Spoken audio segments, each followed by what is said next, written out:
ওকে,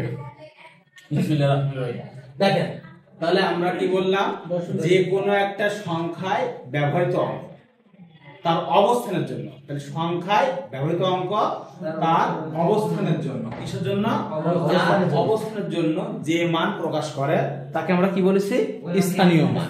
ঠিক আছে, এখন আমাদের এই বইতে বা আমাদের এই চলতি বিশ্বে সর্বজন সম্মতভাবে স্বীকৃত 4টি ওয়েল ডিফাইন্ড নাম্বার আছে। মনে রাখবেন, এই 4টি নাম্বারও কেউ না কেউ তৈরি করেছে। আমরা যখন আমাদের মোবাইলে নাম্বার সেট করি, আমরা কম্পিউটার নাম্বার সেট করি, সব আমাদের কি মতো সেট করি? আমাদের নিজেদের মতো না, ওটা একটা নাম্বারিং সিস্টেম, ওটাকে নাম্বারিং সিস্টেম। তো সম্ভবত কালকে আলোচনা করছি বিস্তারিত। তো আজকে কালকে যে 4টা নাম্বার ছিল, ওই 4টা নাম্বারে একদম বেস থেকে আমরা শুরু করবো। বেসের মধ্যে প্রথমটার নাম কি? অলরেডি আমি লিখে ফেলেছি, ক্যামেরা অন করার আগে লিখে ফেলেছি। নাম কি? দশমিক পদ্ধতি। দশমিক পদ্ধতি সম্পর্কে জানা না, বাংলাদেশের লোকজন নাই, এরকম কোন লোক নাই যে দশমিক জানে না। কারণ কি, আপনাদের হাতে খড়ি, ওই যে প্লে গ্রুপ থেকে যখন শুরু হয়েছে, আপনাদের শুরুই হয়েছে যে নাম্বার সিস্টেম দ্বারা, সেটার নাম কি? দশমিক পদ্ধতি। দশমিক মানেই বুঝছো 10 অঙ্ক বিশিষ্ট সংখ্যা। কয় বিশিষ্ট সংখ্যা? 10 অঙ্ক বিশিষ্ট সংখ্যা। তাহলে আমাদের দশমিক পদ্ধতি বা শেখার আগে, যে কোনো নাম্বারিং সিস্টেম শেখার আগে আমাদের 1 নম্বর তার জন্য শেখার উপার নাম কি? অঙ্ক। সেই ছোট্ট কথা জীবনে শুরুই হবে, যেহেতু আগে শিখেন না, এই জন্য আমি এখন বলছি, তবুও বলতাম না।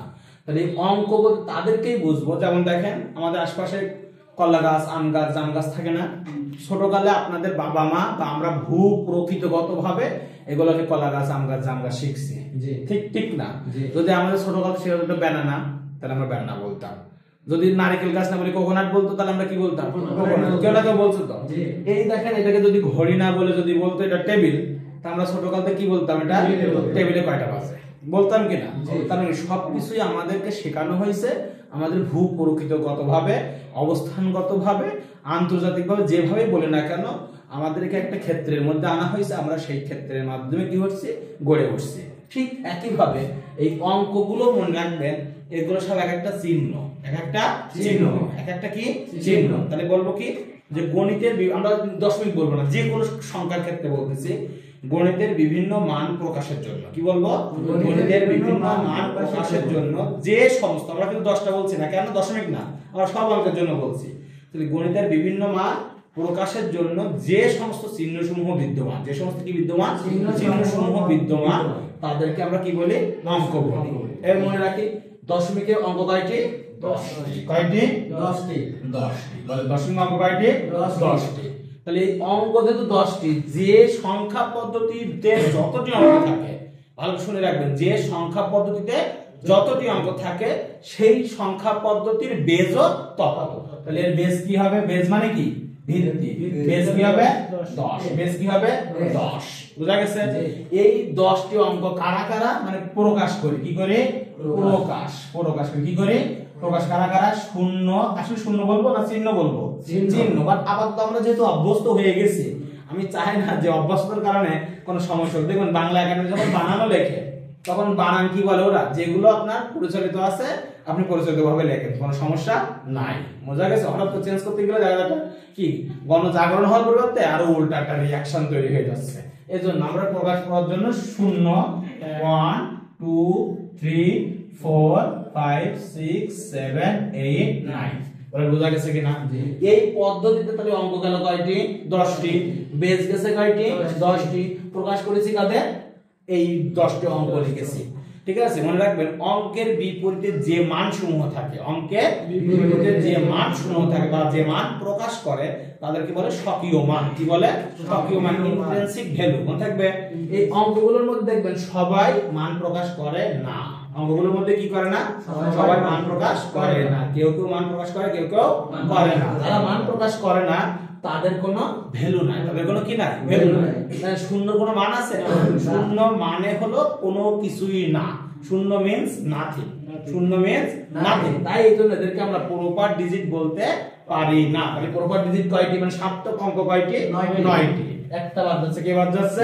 0। তাহলে এই দশমিক পদ্ধতিতে যদি পরীক্ষায় আসে সার্থক অঙ্ক কয়টি, তাহলে কি দিবেন? 9টি। কে বাদ যাবে? 0 বাদ যাবে। বোঝা গেছে? তাহলে বোঝা গেছে ক্লিয়ার হবে এখানে? এই দশমিক পদ্ধতি একটু বোঝা গেছে? ওকে। দশমিকের পরের অঙ্কের নাম কি পদ্ধতি? অক্টাল। কি পদ্ধতি? অক্টাল। বলেন কি পদ্ধতি? অক্টাল পদ্ধতি। নামই শুনলেই মনে হচ্ছে অক্টাল মানে কি 8 অঙ্ক বিশিষ্ট। কয় অঙ্ক বিশিষ্ট? 8 অঙ্ক বিশিষ্ট। তাহলে অঙ্ক কয়টা থাকবে? 8টি। কয়টা থাকবে? 8টি। অঙ্ক কয়টা থাকবে? 8টি। বেস কত হবে? 8। প্রকাশ কি হবে? 0 1 2 3 4 5 6 7 এটা থাকবে না। আচ্ছা আগে একটা জিনিস বাদ দিয়ে গেছে, আগে আমরা পড়া বাদ দিতেছি। বৃহত্তম সংখ্যা, ক্ষুদ্রতম সংখ্যা, প্রত্যেকটা অঙ্কের জন্য বৃহত্তম সংখ্যা লাগবে, ক্ষুদ্রতম সংখ্যা লাগবে। বয়রে হয় তাহলে বৃহত্তম সংখ্যা আর কি লাগবে? ক্ষুদ্রতম সংখ্যা। বলেন সাথে তো এই অবশ্যই শিখে রাখবেন। তো দশমিকে তো জানেন, দশমিক সংখ্যা সবচেয়ে বড় অঙ্ক কে? 9। দশমিক সবচেয়ে বড় অঙ্ক কে? 9। যত অঙ্ক বেশি হলো ততটা 9 দিব। মনে থাকবে। আর ক্ষুদ্রতম সংখ্যা সব অঙ্কের জন্য সেম। ক্ষুদ্রতম সংখ্যা কি সব অঙ্কের জন্য সেম। তাহলে এখন বলেন অক্টাল পদ্ধতি বেস কত হবে? 8। অঙ্ক কয়টি হবে? প্রকাশ করতে দিয়ে 0 1 2 3 4 5 6 7 8 বৃহত্তম সংখ্যা। আমি যদি 5 অঙ্কের বৃহত্তম সংখ্যা লেখো তাহলে বলেন এদের মধ্যে সবচেয়ে বড় কে? 7। সবচেয়ে বড় কে? 7। কয়টা হবে? 5টা 7। কয়টা 7? 5টা 7। আমি বললাম 5 অঙ্কের ক্ষুদ্র সংখ্যা কত? প্রথমে তো আমরা জানি এক যদি না দেই শূন্যের কোনো ভ্যালু আছে? এবার শূন্য তখনই ভ্যালু যখন সে কোন পূর্ণ সংখ্যার ডানে বসে। যারা মান প্রকাশ করে তাদের ডানে বসে। 0 কিন্তু একটা পূর্ণ সংখ্যা, কিন্তু তার কোনো মান নাই। যার মান আছে তার ডানে বসে। এইজন্য সংখ্যা কাকে বলে যদি পরীক্ষায় আসে তোমরা একদম ঠিক, যদি না পারো ভিডিওটা বারবার দেখবা। যদি পরীক্ষায় বাইচান্স আসে যে এত তো সিস্টেম শেখাচ্ছি সংখ্যা কাকে বলে, তাহলে আপনাদের একদম মুখের ভাষা বলবে এরকম 2 বা ততোধিক। কি বলবা? 1 বা ততোধিক বললে হবে না। কত বলতে হবে? সর্বনিম্ন 2 বা ততোধিক অঙ্ক পাশাপাশি বসে, 2 বা ততোধিক অঙ্ক পাশাপাশি বসে যদি একটি নির্দিষ্ট মান প্রকাশ করে তবে তাদেরকে সংখ্যা বলে। কি বললাম? 2 বা ততোধিক অঙ্ক পাশাপাশি বসে যদি একটি নির্দিষ্ট মান প্রকাশ করে তবে তাদেরকে সংখ্যা বলে। যেমন দেখেন আমি যদি 2টা শূন্য পাশায় দিলাম, কোন মান প্রকাশ করে? তাহলে এটা শুধু অঙ্ক হবে, সংখ্যা হবে না। কিন্তু আমি 0 1 দিলাম, তাহলে কি হইছে? মান প্রকাশ করে না করে না? করে 1। তাহলে এর মানে কত? 1। তাই তো নাকি? আমি দিলাম কি সংখ্যা হইছে, তাহলে সংখ্যা এবং অঙ্ক দুটোই হবে। অঙ্ক হবে, সংখ্যা হবে। আমি দিলাম 2 5 0 7। দেখেন শূন্যের কোনো তো ভ্যালু নেই, কিন্তু এটা কি পূর্ণ যে যাদের মান আছে তাদের ডানে বসছে না, তাহলে ভ্যালু আছে 2507। 2507 তাহলে এটা কি বলবো? সংখ্যা। ঠিক আছে? না না, এইবার এই সংখ্যায় কতটি অঙ্ক আছে? 4টি অঙ্ক আছে। কতটি সার্থক অঙ্ক আছে? 3টি সার্থক অঙ্ক আছে। কারণ শূন্য কি আবার সার্থক অঙ্ক? আসে ডানে বসে বামে বসে ডাজন্ট ট্যাগ। যখনই যায় তখন অসার্থক। মানে কি? যে নিজের ভ্যালু প্রকাশ করতে পারে না তার নাম কি? অসার্থক। অসার্থক তো সার্থক অঙ্ক নয়। মনে থাকবে তো নাকি? তাহলে এরকম বলা যাবে না? যাবে না। তাহলে এখন এই ক্ষুদ্রতম সংখ্যা কয় অঙ্ক বলেছি না? 5 অঙ্ক। তাহলে আমাদের যে পদ্ধতি বলুক না কেন, বলেন যে পদ্ধতি হোক না কেন, ক্ষুদ্রতম বললে আমি আগে 1 বসাবো। তার শূন্য বসাতে কোনো ভ্যালু নাই। ছোট ঠিক আছে, কিন্তু ও তো মান নাই। মানের দিক থেকে ছোট তাকে বসিয়ে তার পাশে আমি শূন্য বসাতে পারবো। কয়টা শূন্য? 1 2 3 4। বলেন বোঝা গেছে? তাহলে ঠিক একই ভাবে তোমরা একটু কষ্ট করে এখানে লিখে নিবা যে যখন দশমিক পদ্ধতি যখন লিখছো তখন দশমিক পদ্ধতিতে বৃহত্তম সংখ্যা লিখবা কি? 5টা না, যেহেতু 5 অঙ্কের বলেছি। মনে থাকবে তো নাকি? কারণ বড় সংখ্যা ছিল কত? 5।